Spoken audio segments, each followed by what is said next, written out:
Tervetuloa taas tänne Leffahullu uutisnurkan pariin. Tällä kertaa uutisen aiheena Netflix osti Warner Brosin. Eli puhutaan vähän tästä Warner Brosin myyntiuutisesta. Ensinnäkin aloitetaan siitä, että joku aika tuli tietoon, että Warner Bros. Discovery laittaa itsensä myyntiin. Ostajaehdokkaita oli Netflix, Paramount Skydance sekä Comcast eli NBC Universal. Ja nyt kun vielä varmistui, että Netflix voitti tämän tarjouskilpailun, he pääsi eksklusiiviseen tarjousneuvotteluun, jonka päätteeksi Netflix sitten ostaa Warnerin lähes 83 miljardilla dollarilla.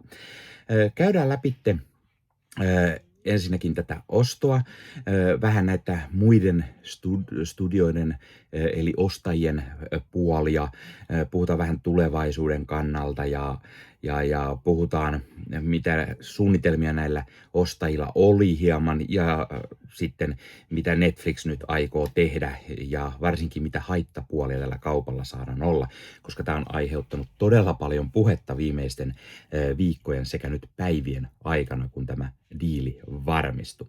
Mutta sitä ennen täytyy totta kai mainita, että hei, pistä peukkuu, jos tykkäät tästä, kun katsot YouTubesta, pistä kanava tilaukseen, muistutuskellosta päälle näitä aina, koska tulee uutta sisältöä, ja se tietenkin auttaa kanavaa.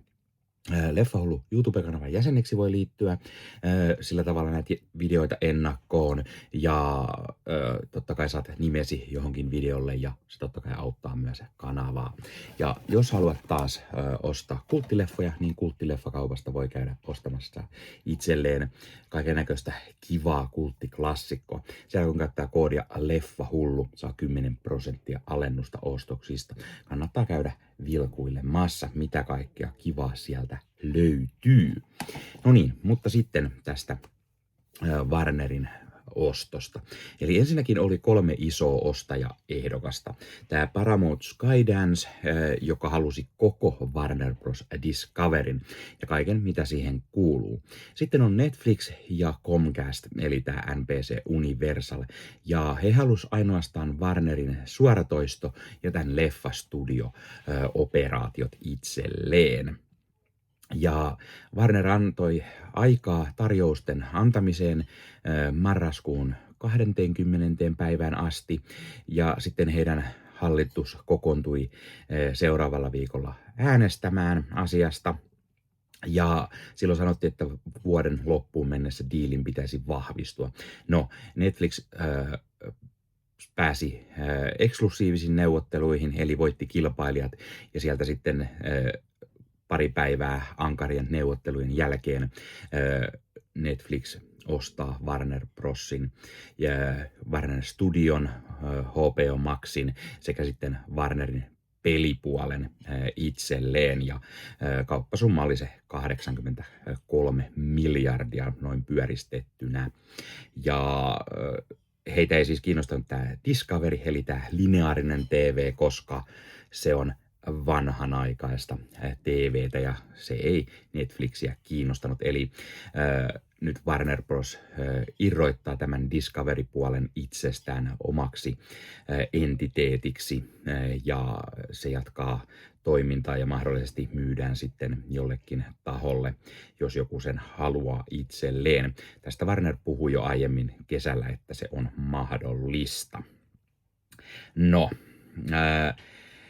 ensinnäkin täytyy myös ottaa huomioon se, että kauppasumma oli siis 83 miljardia, mutta pelkästään tämän Warner Brosin, eli sen TV-studion, HBO Maxin, sen arvo arvioitiin olevan 44 miljardia ilman Discoverya, eli siihen kun lisätään, oliko se 20 miljardin velat tai jotain, mitä Warnerilla on, niin silti aika suurella summalla se lopulta myytiin.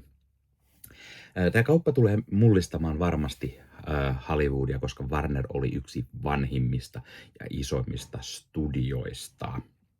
Puhutaan hetken päästä lisää tästä varmistuneesta kaupasta, mutta puhutaan ensin pikkusen näistä ostajaehdokkaista. Eli Paramount Skydancen David Ellison ja tämän isä Larry Ellison oli todella hyvää pataa, tai on todella hyvää pataa Yhdysvaltain presidentti Donald Trumpin kanssa. Ja tätä pidettiin Paramountin vahvuutena, koska presidentti voi estää yrityskaupat, ja Trump on sanonutkin tekevänsä näin, jos Paramount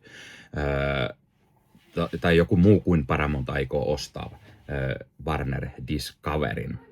Ja kun taas Paramount olisi ostanut, niin siitä olisi tullut koko Hollywoodin suurin media- ja viihdejätti.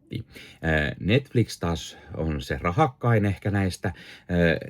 Heidän varallisuus on huomattavasti porukan suurin ja he haluavat Warnerin valtavan elokuva- ja TV-kirjaston ja valtavan Warnerin tuotantomahdollisuudet sekä sitten HBO Max suoratoistopalvelun ja myös sen peliteollisuuden, koska Warner Video Games on myös iso pelien tekijä ja tekee muun muassa kaiken DC-lisenssipelit, mitä on vuosien saatossa tässä tullut.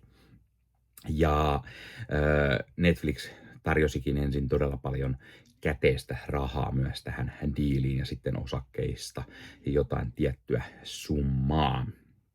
Huonona puolena tässä tietenkin oli se, että mitä tapahtuu, että jos Netflix aikoo pistää Warnerin tuotannon jatkossa suoraan suoratoistoon, eikä enää ollenkaan teattereihin. Ja jos Netflix saa HBO Maxin, niin mahdollistaako se sen, että se tappaa elokuva-alaa, koska Netflix tulisi liian iso toimija Hollywoodin normien ulkopuolella. Ja anonyymit lähteet väittää, että Netflix pitää Warnerin teatteripuolen elossa, laittaa leffat jatkossakin elokuvat teattereihin. Ja tämä väite vahvistui, koska Netflixin CEO sanoi, että he aikovat edelleen jatkaa Warnerin toimintaa normaalisti, eli pistävän Warnerin studioleffat leffateattereihin, jonka jälkeen ne sitten tulevat suoratoistoon. Ne tulee todennäköisesti ensin juuri HBO Maxin puolelle ja sitten jossain vaiheessa Netflixin. Ja Netflixiin tulee myös näitä vanhempia leffoja ja sarjoja sitten, mitä Warner on tehnyt. Puhutaan hetken päästä tästäkin taas lisää. Comcastista puhutaan vielä sen verran, että sillä oli ehkä se heikoin mahdollisuus ostoon, koska Comcastilla on ollut omat osakkeet laskussa, ne on ollut pohjamudissa huonoimmat viimeisen 14 vuoteen. Sekä sitten se, että Yhdysvaltain presidentti Donald Trump on Comcastin toiselle pääjohtajalle Brian Robertsonille edelleen vihainen ja on sanottu, että tämän diilin Trump nyt ainakin aikoo estää. Ja Comcastilla ei myöskään ollut lähelläkään sellaisia rahallisia summia pistää tähän ostoon, mitä Paramountilla tai Netflixillä olisi ollut. Ja Comcastkään ei olisi halunnut näitä Paramountin tai tätä Warnerin TV-puolta, eli mihin kuuluu muun muassa CNN, TNT, HGTV, Food Channel, Discovery, kaikki nämä, mitä myöskään Netflix ei siis halunnut.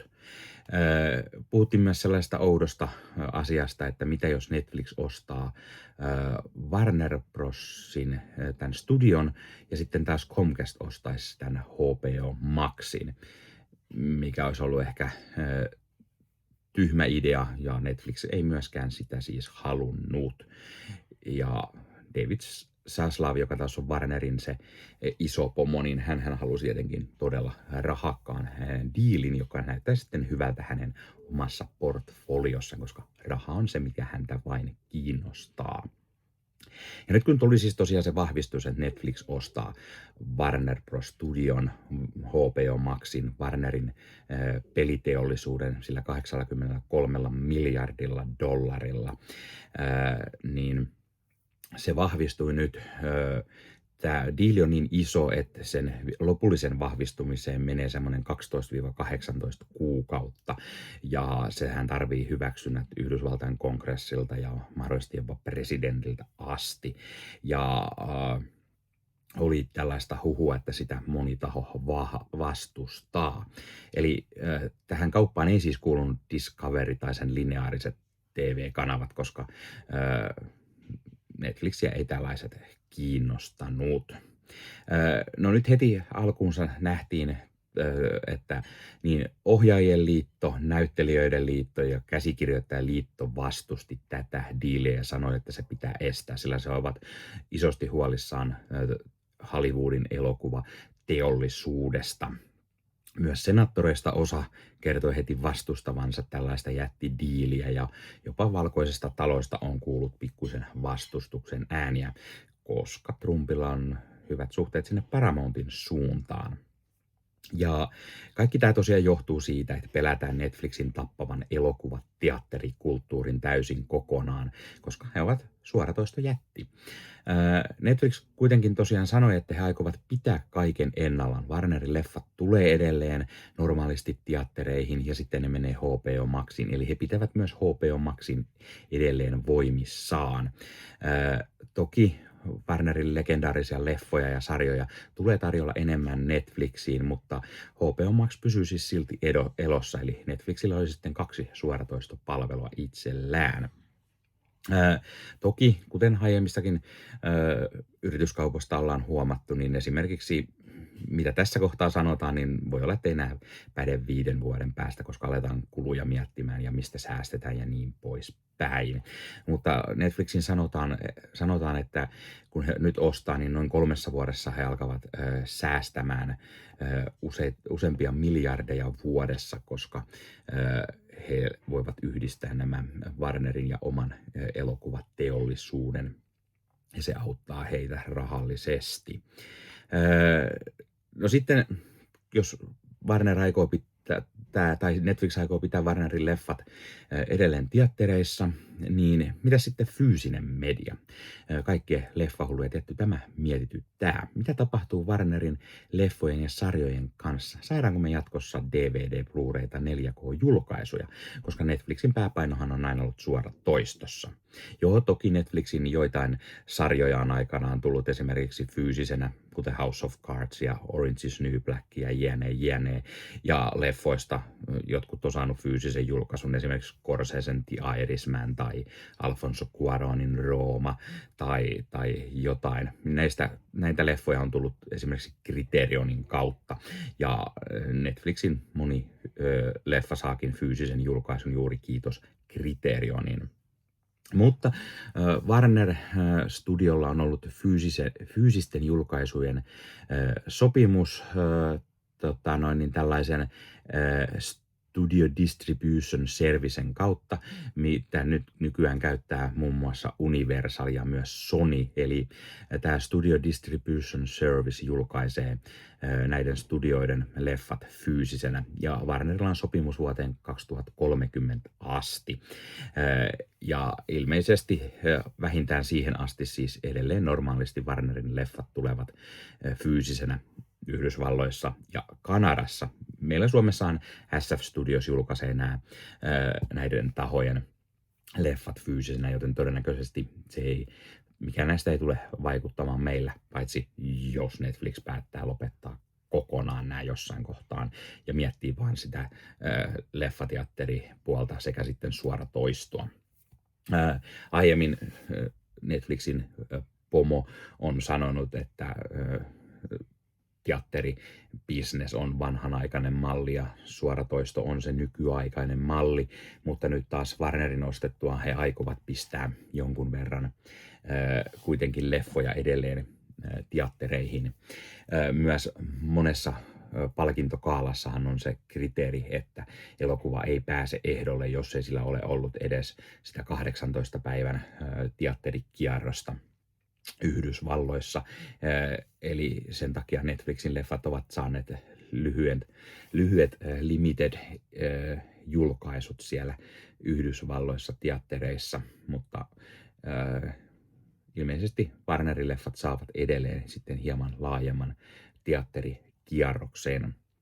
Näin myös Netflix vahvistaa sen, että heillä on iso mahdollisuus teatteripuolella ja suoratoistopalvelun puolella ja sitten myös todennäköisesti siellä fyysisten julkaisujen puolella.